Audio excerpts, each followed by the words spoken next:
Selamat pagi saudara sekalian, warga GKJ Kerten yang saya kasihi. Shalom, Tuhan memberkati kita semua. Sebelum kita melakukan aktivitas pada hari ini, mari kita datang kepada Tuhan, kita mencari wajah Tuhan. Dan ketika kita mencari wajah Tuhan, kita akan mendapatkan tangannya, kekuatannya, anugerahnya, dan juga kemenangannya. Mari kita mulai dengan pujian. Tuhan, selidikilah aku.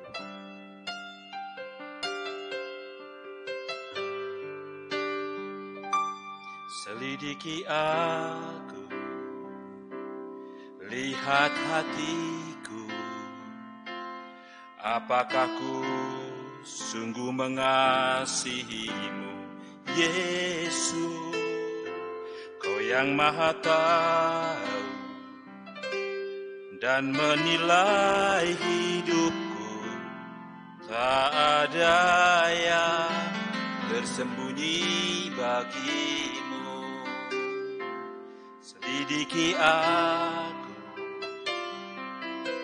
lihat hatiku, apakah ku sungguh mengasihi Yesus, Kau yang Maha Tahu dan menilai hidupku.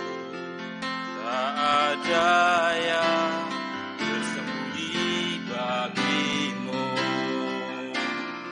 Aku lihat kebaikan-Mu yang tak pernah habis di hidupku. Ku berjuang sampai akhirnya Kau dapati aku tetap setia. Mari kita berdoa. Bapa, selidiki aku Tuhan. Selidiki setiap semangat kami. Selidiki setiap hati kami.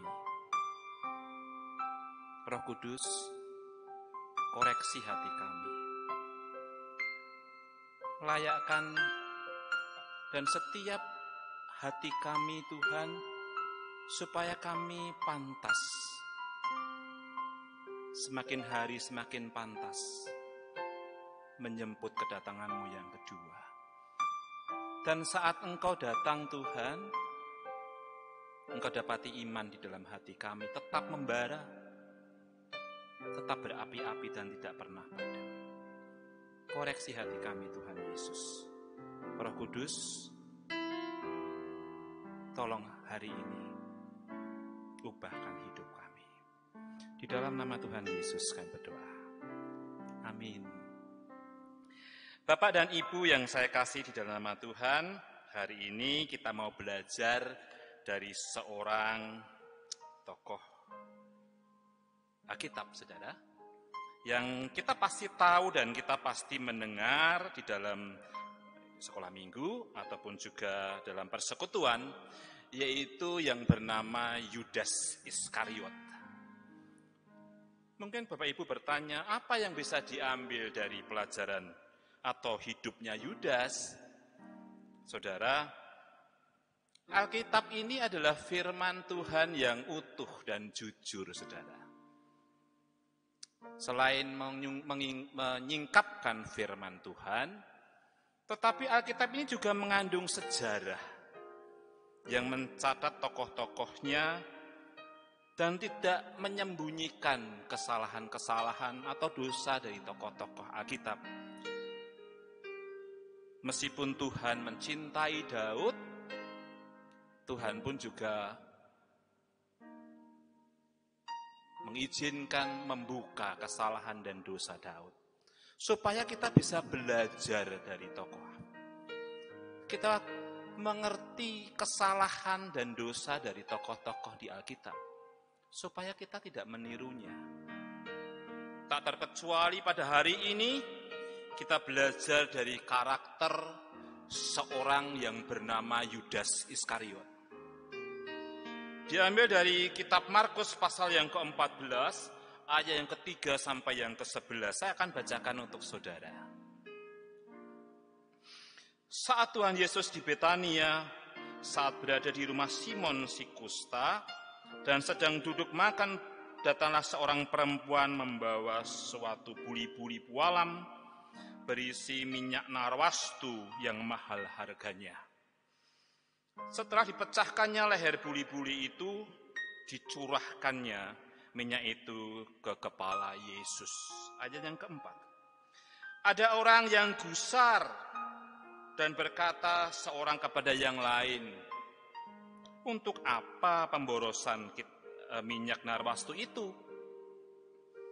Sebab minyak itu dapat dijual 300 dinar lebih dan uangnya dapat diberikan kepada orang miskin. Lalu mereka memarahi perempuan itu. Saudara, dari 3 ayat ini kita bisa melihat bagaimana kelembutan hati dari si penulis Injil Markus, yaitu Yohanes Markus. Dia keponakan dari Barnabas, teman sekerja Paulus, di mana dengan halus dia mengatakan ada orang yang gusar. Dia tidak menyebut nama, saudara. Berbeda sama Injil Yohanes. Dengan tegas dia mengatakan Yudas Iskariot yang mengatakan hal seperti itu. Pada Injil Markus dengan kasihnya menutupi apa yang dikatakan Yudas Iskariot. Dari perkataan ini kita bisa belajar satu hal, karakter atau mental atau sindrom dari Yudas Iskariot. Yang pertama, untuk apa pemborosan minyak narwastu itu? Sebab minyak itu dapat dijual 300 dinar lebih dan uangnya dapat diberikan kepada orang-orang miskin. Saudara, Yudas Iskariot menempatkan diri, merasa benar yang paling benar. Dia merasa dia yang paling benar. Bahkan dia memposisikan seolah-olah si perempuan itu dan Tuhan Yesus itu melakukan suatu pemborosan. Yudas Iskariot merasa benar di atas sang kebenaran itu sendiri, yaitu Tuhan Yesus Kristus. Sikap merasa benar atau merasa paling benar itu bisa dilihat, saudara. Orang yang biasa-biasa saja, tiba-tiba dia merasa rohani. Dia merasa sesuatu yang rohani. Kemudian dia merasa sangat peduli. Hati-hati. Motivasi yang salah, meskipun dibungkus dengan kardus yang berwarna emas sekalipun, ia tetap salah. Karena motivasi kita akan diuji oleh Tuhan, oleh waktu, dan terlihat oleh buahnya. Dan ujung-ujung dari perkataan itu, pencitraan atau agenda pribadi yang itu sangat berbahaya, saudara. Karakter merasa diri paling benar itu racun bagi hidup bermasyarakat, berkeluarga, ataupun juga bergereja. Karakter yang kedua, saudara, lalu mereka memarahi perempuan itu. Kata mereka, saudara, itu berarti ke-11 rasul pun juga ikut-ikutan. Kalau kita melihat kapasitas daripada Yudas Iskariot, saudara, dia sebenarnya ada seorang yang leader, yang punya leadership yang bagus. Sebabnya apa? Dilihat dari mana perkataannya itu dianut, dianggap benar bagi sekian banyak orang. Ini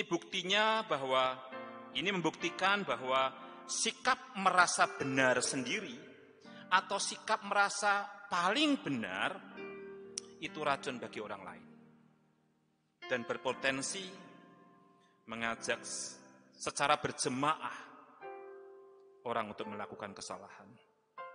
Saudara yang terkasih di dalam nama Tuhan, mengikut Tuhan Yesus tidak dengan motivasi dan sikap hati yang benar dari awalnya, itu sangat berbahaya.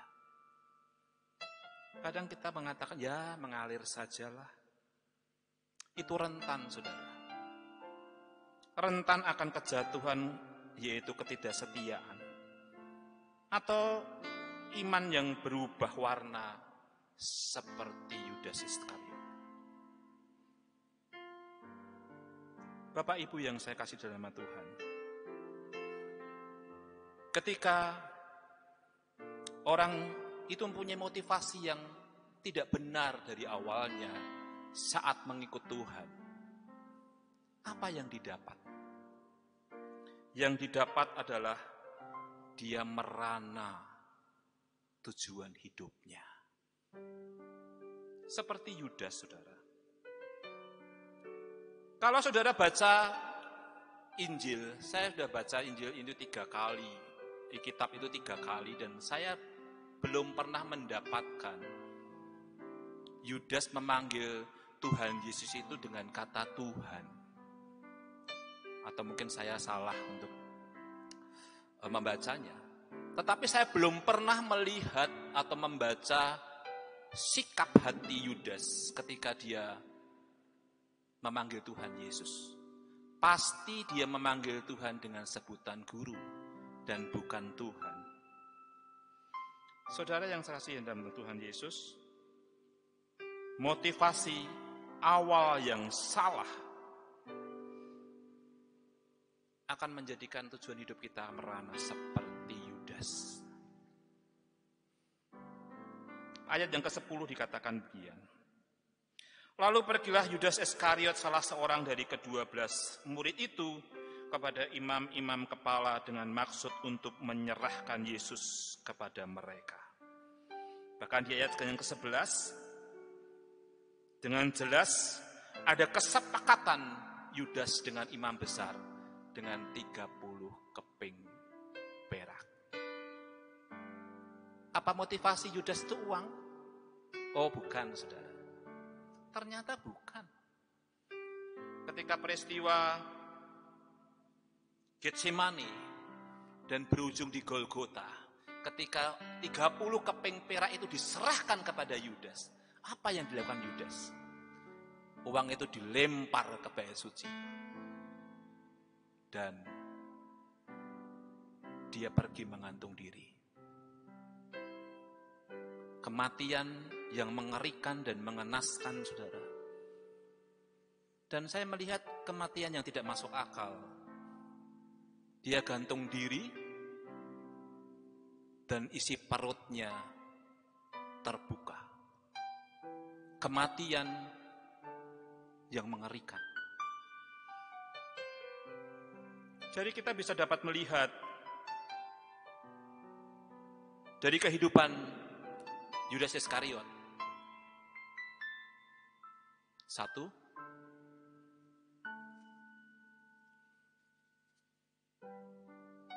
merasa diri paling benar.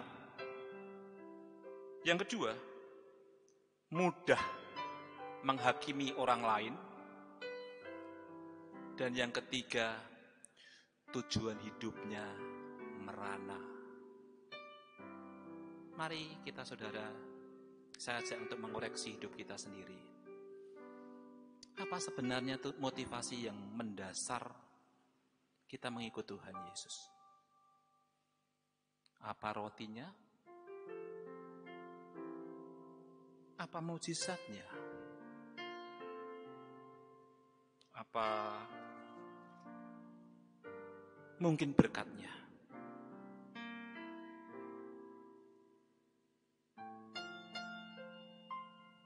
Yang terpenting, saudara, motivasi yang benar dari depan ketika kita mengikut Tuhan Yesus. Dan kita bertahan, pegang itu sampai akhir hidup kita. Jika saat ini motivasi kita salah, atau setidaknya kurang benar, belum terlambat, saudara. Mari datang kepada Tuhan, minta pengampunan Tuhan, seperti tanah liat di tangan tukang periuk. Tuhan, kerjakan apa yang Tuhan mau dalam hidup kami. Bentuk Tuhan hati kami seperti yang Engkau suka. Kuncinya adalah datang kepada Tuhan, minta pengampunan, dan silakan Tuhan, Roh Kudus berkarya dalam hidup kita, mengoreksi hidup kita, membentuk hati kita, supaya kita layak di hadapan-Nya. Selidiki aku, Tuhan.